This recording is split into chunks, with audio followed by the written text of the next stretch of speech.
the hole that we're filling in. It looks like something was glued to the wall, took off the paint and everything underneath. You'll need this Fast and Final spackling. I got it from Walmart for about $4. And I have this old laundry card that I'm going to be using. So you're going to take the card and get some spackling on the corner. And you're going to smooth it over until it's completely covered up.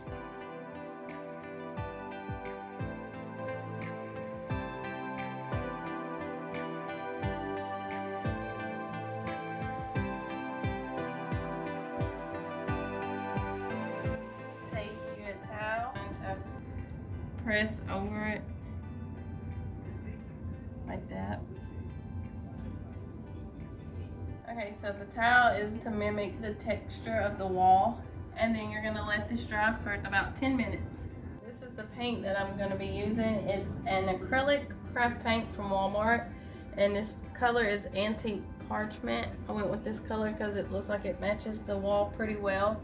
And you can also grab a foam brush in the craft section at Walmart for 87 cents. Alright guys, so our filler is dry now, and we're gonna just pour some paint on the brush and start painting.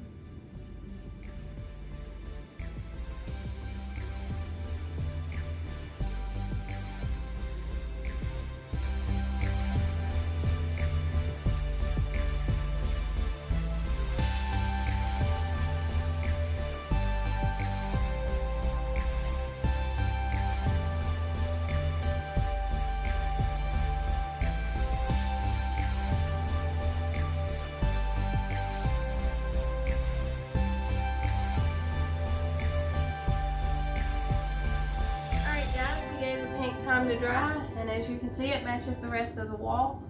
Thanks for watching. If you like this video, please like and subscribe.